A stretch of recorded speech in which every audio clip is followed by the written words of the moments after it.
우리 매월 기상 오기 때 특별히 성령 세례 받고 방언의 은사 받은 많은 분들, 특히 80이 넘은 우리 누님들, 또 형님들은 잘 못 봤는데 누님들, 어떤 우리 성도님은 1시간 내내 우신 거예요.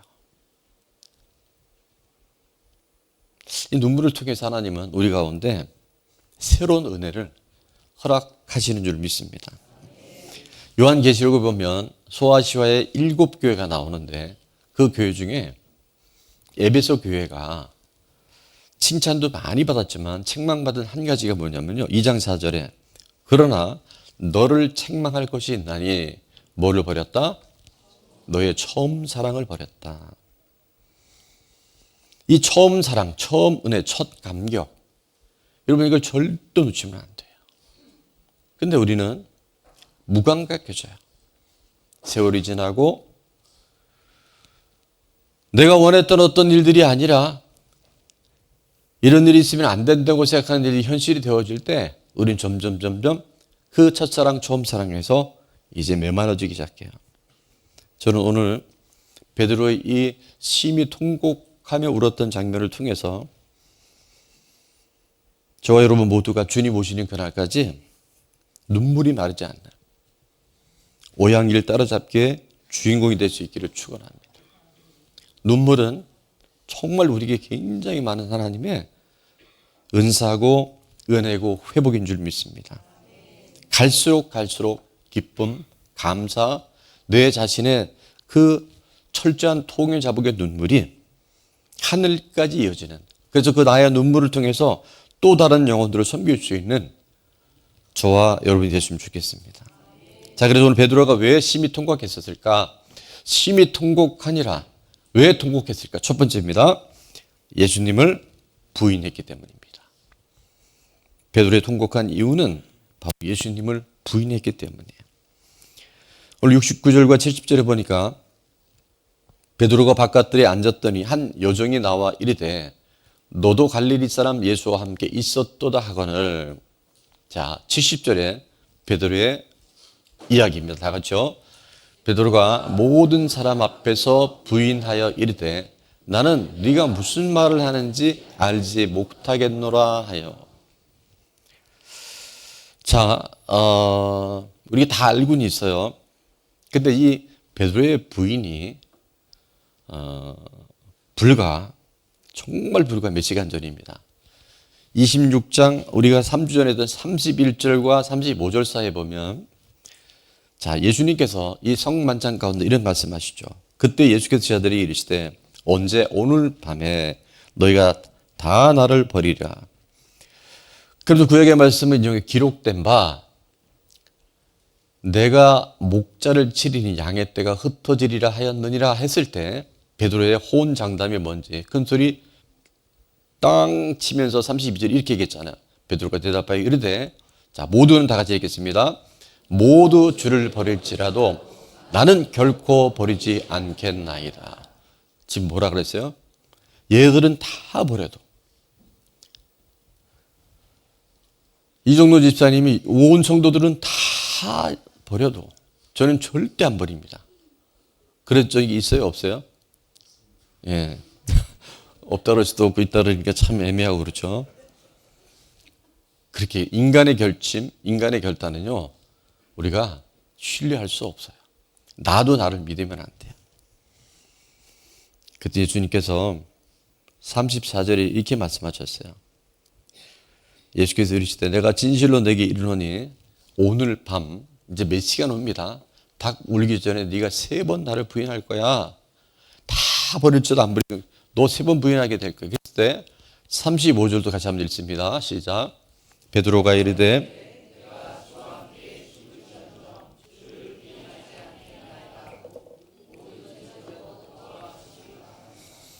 예, 이제 더 나갑니다. 뭐 할지라도 내 목에 칼이 들어와도 난 절대 배신하지 않습니다. 부인하지 않습니다. 자, 그런데 정말 이게 하루만 지나도 이틀만 지나도 좀 우리가 그럴 수도 있을 싶은데 지금 이게요, 불과 정말 몇 시간 안 된다니까요.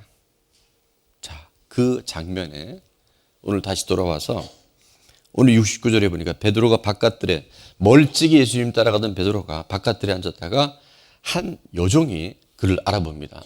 너도 갈릴리 사람 예수와 함께 있었어 라고 하니까 첫 번째 베드로의 부인이 이렇게 되죠. 70번에 베드로가 모든 사람 앞에서 부인하여 이르되 나는 네가 뭔 말하는지 몰라 이렇게 딱 잘라준 거예요.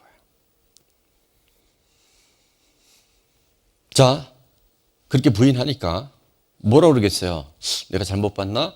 그리고 이제 베드로가 또 주님을 멀찍이 따라갑니다. 71절에 앞문까지 나가니 다른 여종이 그를 보고 거기 있는 사람들에게 말하되 이 사람은 나사렛은 아주 비천하고 무시하는 그 시골 사람이라는 뜻이네. 나사렛 예수와 함께 있었도다 하며 자 72절은 같이 있습니다. 베드로가 맹세하고 또 부인하여 이르되 나는 그 사람을 알지 못하노라 하더라. 아까는 부인만 했는데 지금 어떻게 해요? 맹세하고 부인하는 거예요. 맹세를 하니까 그런가 하고 또 넘어갑니다. 자, 그런데 7절에 우리가 조금 후에 곁들던 사람들이 나와 베드로에게 이르되 너도 진실로 그 도당이라. 우리로 말하면 경상도 아니면 전라도 사투리를 심하게 썼던 것 같아요, 베드로가. 제가 이걸 의성어로 좀 하고 싶었는데 의성어 하고 나면 여러분이 설교에서 다른 건 많이 잊어버리고 사투리 생각에 자, 네 말소리가 너를 지금 증명하는 거야 라고 얘기를 했어요. 자, 74절 같이 있습니다. 그가 저주하며 맹세하여 이르되 나는 그 사람을 알지 못하노라 하니 곧 닭이 울더라. 첫 번째는 부인했고 두 번째는 맹세하며 부인했고 지금 어떻게 해요? 저주하며 맹세하며 이르며 나는 그딴 XX 그딴 작자 하여튼 온갖 저주를 쏟아부으면서 예수님을 부인했어요. 근데 그 시간에 어떤 사건이 일어났습니까? 닭이 웁니다. 예수님이 그러셨어요.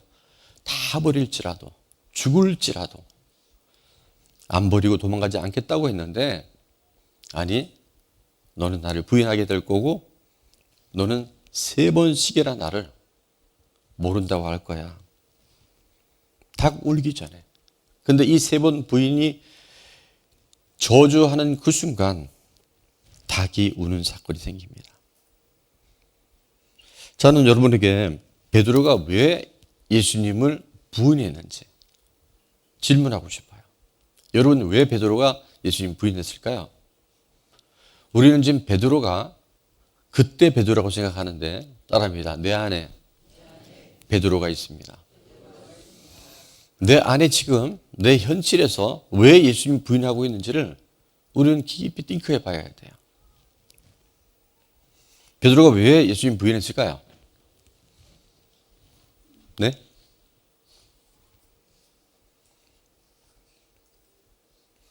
많은 이유가 있는데 많이 설명할 수 있을 텐데 저는 베드로의 지금 첫 단추가 잘못 끼워진 것 같아요. 뭐가요? 우리가 인생의 신앙의 방향이 분명해야 됩니다. 어디를 찾아갈 때 내비게이션의 목적지가 분명해야 돼요. 아멘. 여러분 지금 우리가 교회에 다니고 종교적인 어떤 모습을 갖춘다고 그게 복음이고 그게 구원이 될 수 없어요.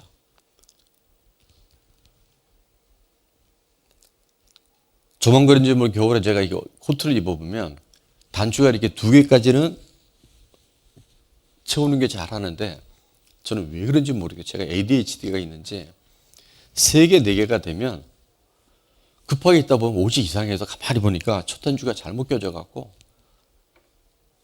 그 모습이 굉장히 생긴 건 안 그런데 정말 웃긴 모습이 몇 번 있어요.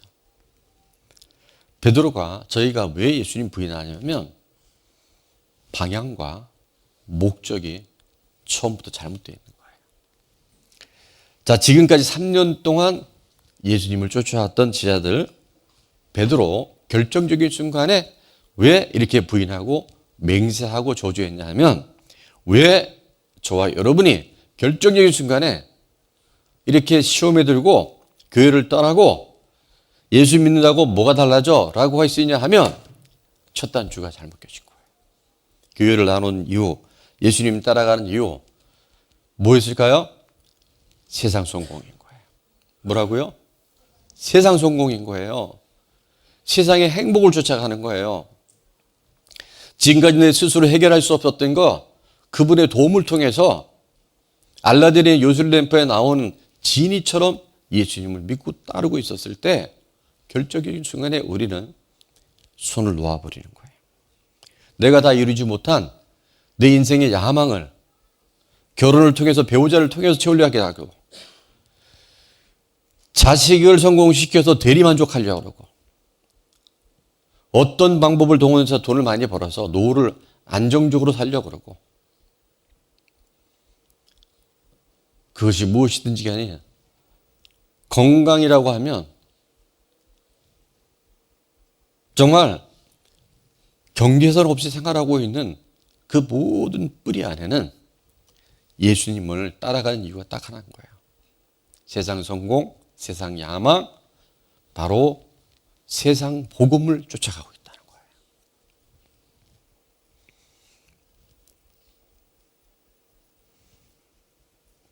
우리가 믿는 기독교는 성공 복음이 아니고요. 십자가 복음이 답입니다.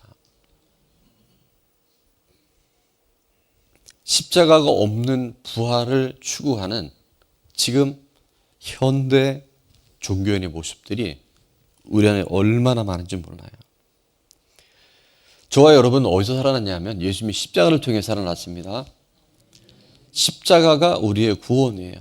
끊임없이 십자가를 찬양하고 십자가에 대해서 설교도 하고 십자가에 대해서 묵상을 하는데 내 인생에서 목표와 방향이 십자가 아닌 십자가 없는 부활을 향해서 가기 때문에 우린 지금 마치 블랙홀에 빠진 것처럼 마치 길이 없는 미로에 빠진 것처럼 여러분 예수님 따를 때 여러분이 생각하는 정말 초자연적인 역사들이 성경시대도 많이 있었고 우리 교회도 많이 있어요. 뭐가 있었을까요? 귀신이 떠나가고 온갖 질병 다 고쳤고 베드로는 물 위를 걸었어요. 그리고 어른만 남자만 5천 명 부녀자들까지 2만 명이 넘는 사람들이 어린아이 물고기 2마리와 보리떡 5개로 다 배불리 먹고 12광줄에 남았어요. 여러분 그 현장에서 본 사람들, 현장에 있었던 지하들은요. 아, 내 인생 이제 대박이다. 로또다 이거. 예수님 옆에 붙어 있으면 다 가진 거다 이거. 그런 생각 안 가졌겠어요? 잘 될 때는 기도가 응답이 될 때는 내가 기대한 무엇인가 이루어질 때는요. 우리가 누구든지 뭐 할 수 있어요? 아멘 할 수 있어요. 할렐루야 할 수 있어요.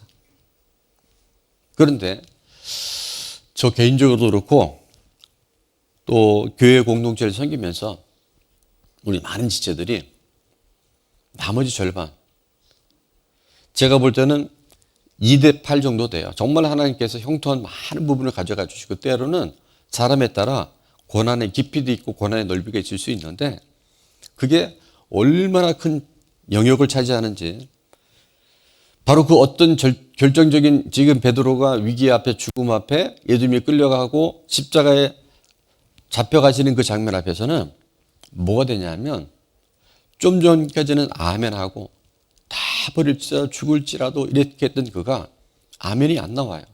할렐루야가 안 나와요. 뭐가 될까요? 노멘이 됩니다. 그리고 할렐루야가 안 나와요. 놀렐루야가 나와요.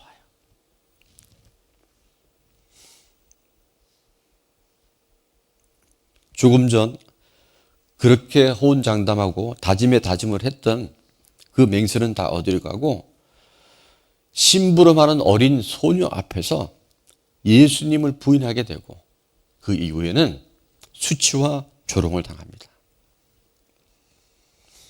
베드로가 결국 부인한 이후 심히 통곡한 이유는 십자가 복음을 쫓지 않고 성공 복음, 세상 복음을 따라갔기 때문입니다.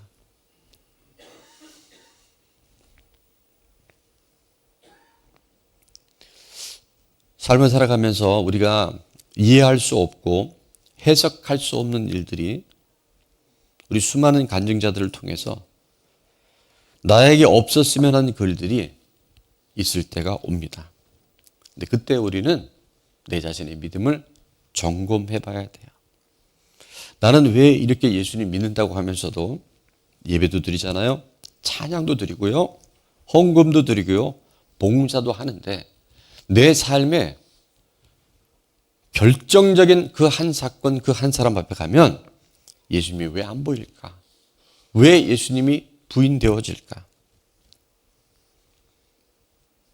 오늘 눈물의 여왕 오집사님이 나는 왜 그 사람 앞에만 서면 구속사가 사라져 버릴까?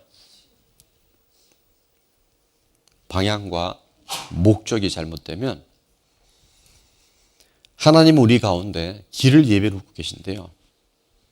너무 어두워서 동굴인 줄 알고 있는데 터널을 분명히 열어놓고 계신데 피할 길을 예배해 두시는데 끝났다.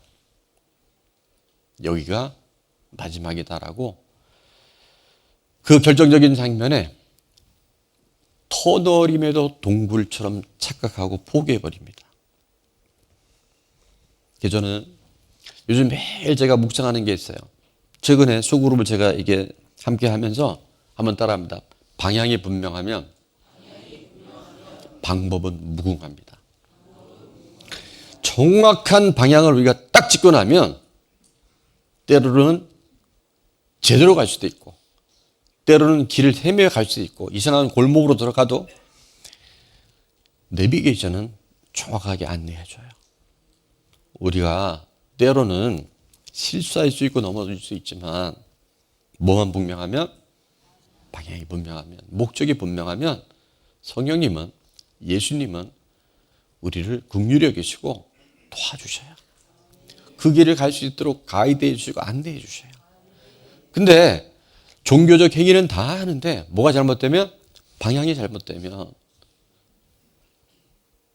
하나님 우리 천국 데려가시려고 지금 그러시고 있는데 100년도 못 살고 평균 연령이 들어 150년을 산다 치고 1000년을 산다 칠지어다 그건 순간에 불과한데 이 땅에 속해서 이 땅만 보다가 이 세상에서 썩어질 것들 붙들고 있으니까 우리가 결정적인 순간에 부인하는 것은 당연한 일뿐만 아니라 그건 잘 되는 일이에요.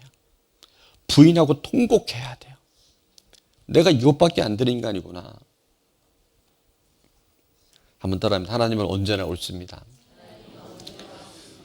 내게 허락하신 모든 것이요. 하나님이 정확하게 아시고 모든 걸 우리 가운데 일하실 줄 믿습니다. 이 비밀을 알았던 사도 바울은 로마서 8장 18절에 이렇게 말합니다. 생각하다가 시작. 생각하건대 현재의 고난은 장차 우리에게 나타날 영광과 비교할 수 없도다. 아멘. 내 삶에 펼쳐지는 모든 사건, 모든 상황들을 통해 나의 믿음을 더 굳건하시고 이 땅이 아니라 영원한 천국, 영원한 하나님 나라의 방향과 좌표를 찍으라고 오늘도 우리에게 이 과정을 허락하실 줄 믿습니다. 그래서 그때 내 자신의 한계를 보고 통곡하는 사람은 실패의 눈물이 아니라 바로 승리의 눈물로 하나님께서 우리를 역전시켜 주셔요. 누가복음 9장에 보니까 또 무리에게 이르시되 아무든지 나를 따라오려거든. 내가 길이라 그랬잖아요. 천국 가는 길은 나를 따라오려거든. 자기를 시작. 자기를 부인하고 날마다 제 십자가를 지고 나를 따를 것이니라. 아멘. 따라합니다. 십자가 없는 부활은 없습니다. 십자가를 안 지고 지금 우리가 부활로 가려니 있을 수가 없죠. 세상 사람들도 알아요. 노 페인 노 게인이라고. 여러분 고통 뒤에 따르는 반드시 결과치가 있는데 이 영적 세계는요. 십자가를 통과하는 사람을 통해서 부활의 영광이 보장된 줄 믿습니다. 자기 부인이 안 돼요. 여전히 세상에 속한 성공복음 짝퉁복음을 가지고 우리가 살아가니까 문제도 해결 안 될 뿐만 아니라 더 중요한 건 해석이 안 돼요. 왜? 라는 질문을 하다가 부인하고 떠나버려요. 그런데 이 십자가 복음, 구속사의 복음이 내 안에 들려주고 믿어지기 시작할 때 놀라운 일이 일어나요. 자, 한 가지만 더 봅니다. 심히 통곡한 이유는 다 같이요. 말씀이 생각났기 때문입니다. 75절에 보니까 이에 베드로가 예수의 말씀에 닭 울기 전에 네가 3번 나를 부인하라 하심이 뭐해서 생각나서 하신 그 말씀이 생각나서 밖에 나가서 심히 통곡하니라 말씀하고 있어요. 말씀이 생각이 나야 됩니다. 말씀이 잘 들려야 됩니다. 말씀이 들릴 때 조시거나 주무시거나 임지에 들어가시면 안 나온 것보다 낫지만 손해가 많을 수 있어요. 자, 이 병행 구절이 있는데요. 마태, 마가, 누가의 누가복음 22장에 보면 오늘 이 장면을 이렇게 표현합니다. 주께서 돌이켜 자 베드로를 어떻게 되다 그래요? 보시니라고 말씀하죠. 예수님께서 베드로를 보셨어요. 저주하고 맹세하며 부인하는 그 시간에 정확하게 베드로의 눈을 보셨습니다. 그때 베드로가 주의 말씀 곧 오늘 닭 울기 전에 네가 3번 나를 부인하리라 하심이 생각이 나서 60절에 밖에 나가서 심히 통곡하니라 말합니다. 여러분, 이때 예수님께서 베드로를 어떤 눈으로 보셨을까요? 끌려가는 예수님이 베드로가 저딴 XX, 저딴 작자, 저딴 누구 나는 알지도 못하라고 막 비난하고 조롱하고 저주할 때 예수님이 돌이켜서 베드로의 눈을 보셨을 때 베드로는 예수님이 베드로를 보는 눈은 어떤 눈이었을까요? 그 물끄러미 쳐다보셔요. 믿음의 주요 온전케 하시는 예수를 바라볼 수 있게 바랍니다. 베드로처럼 너무나 수치스럽고 부끄럽고 망가진 인생 같아도 주님의 눈이 나의 사랑의 눈으로 비춰짐을 보고 말씀이 생각나는 사람, 그 말씀 속에서 주님의 음성이 들리는 사람, 그 주님의 사랑의 눈빛에 주님의 생명이 느껴지는 사람, 그 사람이 바로 복 있는 사람인 줄로 믿습니다. 일평생 바울은 통회하며 자복하며 주님을 부인했던 그 자리에서 증인의 자리로 옮겨간 줄로 믿습니다. 베드로는 닭만 울면 그렇게 많이 울었다 그래요. 그래서 치킨을 안 먹었대요. 사도행전에 보면 베드로의 설교로 하루에 3,000명 회개합니다. 그는 교만할 수가 없었어요. 5,000명이 떼굴떼굴 굴러도 그는 하도 내가 한 게 아니라는 걸 알아요. 왜? 누군지 알기 때문에.